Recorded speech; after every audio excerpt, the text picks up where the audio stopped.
Welcome back, guys, to another explanation of the Breaker Eternal Force। तो chapter की शुरुआत होती है। साउंड कहता है, इटर्नल क्यूआई, क्या तुम्हारा लेना देना इमॉर्टल डीमन लॉर्ड से है? ये सुनकर सोच्यून बेक कहता है, मैं काफी हैरान हूँ। मुझे लगा नहीं था कि आज की जनरेशन को भी इसके बारे में पता होगा। ये असल में है क्या? तभी युंगू की नसें बाहर आने लगती है और एक सिल्वर ग्लो से चमकती हैं। लेकिन अचानक से युंगू का सारा दर्द खत्म हो जाता है और वो अपना आई पैच हटाकर कहता है, मुझे काफी कमाल की फीलिंग आ रही है। सियोनो बेक कहता है, तो तुमने अपनी रेस्टोरेटिव ब्रीदिंग खत्म कर ली। अब मैं तुमसे बाद में मिलता हूँ। इस बच्चे का काम तमाम करके मेरे पास आ जाना।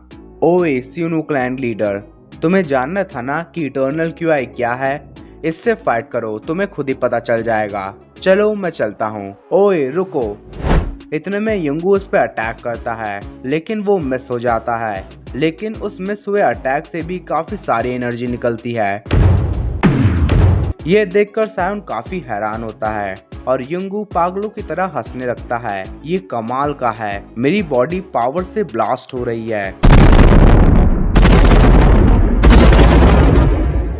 युंगू काफी डिस्ट्रक्टिव पंचेस सायुन पे मारता है, लेकिन सायुन उन सबको डॉज कर देता है। ये चल क्या रहा है?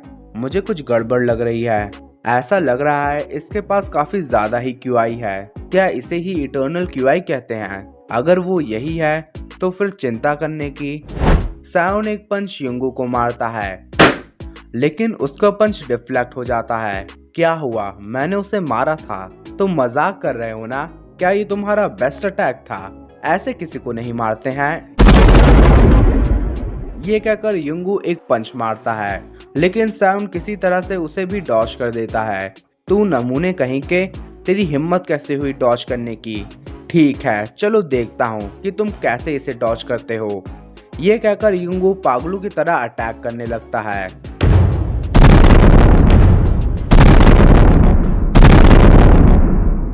जब मैं तुम्हारा काम तमाम कर दूंगा, फिर मैं उस आयरन फिस्ट टेप को भी जान से मार दूंगा।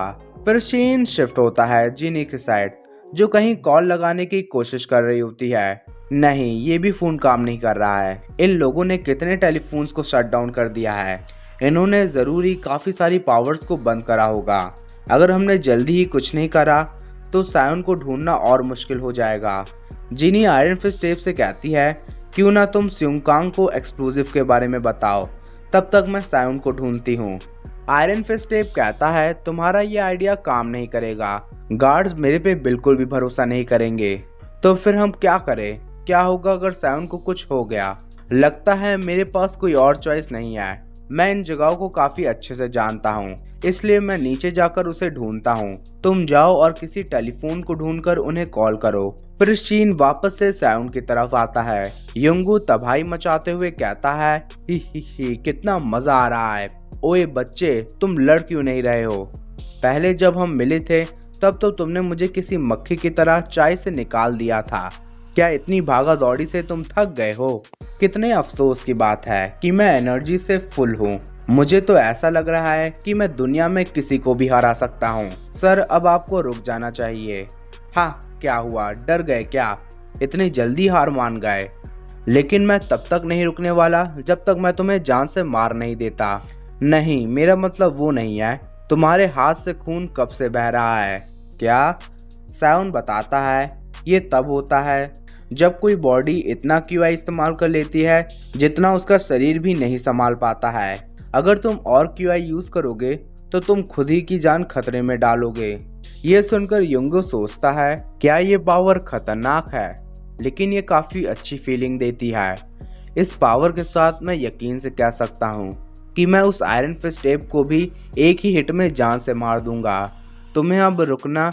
चुप करो नमूने कहीं के, तुम जानते भी हो कि तुम किसके बारे में बात कर रहे हो। ये कहकर वो सायुन की तरफ अटैक करने के लिए बढ़ता है, लेकिन सायुन उसके अटैक को बिना किसी मुश्किल के ब्लॉक कर देता है। रुक जाओ, तुम मर जाओगे अगर तुम ऐसे ही चलते रहोगे। फिर सीन शिफ्ट होता है सियोनो बेक की तरफ। हाँ, वैसे भी वो बस एक कचड़ा ही था। उस पे इतनी कीमती पावर यूज करके एक तरीके से उस पावर की ही बर्बादी थी। लेकिन अब जो हो गया सो हो गया। और वैसे भी इतने में वो कुछ नोटिस करता है।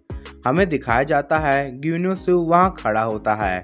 तुम तो सिनोबेक उसे रोक देता है। क्या सरप्राइज है, मैंने सारे एंट्रेंस को सील करने को कह दिया था। इतने में ग्यूनोसिव कहता है, मैं तुमसे कुछ पूछने वाला था। वो गाइड कहाँ गया जो मुझसे तब मिलने वाला था जब मैं यहाँ आया था? और डबल लकी स्कूल ने अचानक से सरप्राइज अटैक क्यों कर दिया? सिनोबेक कहता है, यार ये सही नहीं है, मैं तुमसे नहीं मिलना चाहता था। सिनोबेक, डबल लकी स्कूल का लीडर, मैंने सुना है कि तुम एक ढीले आदमी हो, लेकिन क्या तुम सच्ची में ब्लैक फॉरेस्ट गैंग से कुछ लेने वाले हो? सिनोबेक कहता है, सच बताऊं तो मेरे पास तुमसे भी ज्यादा पावरफुल क्लाइंट है। क्या तुम मजाक कर रहे हो ना? क्या तुम ये कह रहे हो कि कोई हमसे भी ज्यादा ऑफर कर रहा है? हाँ, तुमने सही कहा। सिनोबेक एक डरावनी स्माइल लाकर कहता है, वो बहुत ही पावरफुल है। दूसरे साइड हमें एक हेलीकॉप्टर दिखाया जाता है। क्या यही वो जगह है? इमॉर्टल डीमन लॉर्ड की कब्र। हमें दिखाया जाता है ग्यूमिन रेयोंग की भी टीम डंजन ऑफ डूम पहुंच चुकी होती है। और इसी के साथ हमारा ये चैप्टर खत्म होता है। गाइस, पता नहीं अगले चैप्टर में क्या होने वाला है। क्या सायोन ग्यूमिन रेयोंग से फिर से मिलेगा? जानते हैं आगे। वीडियो पसंद आई हो तो लाइक शेयर सब्सक्राइब जरूर करिए।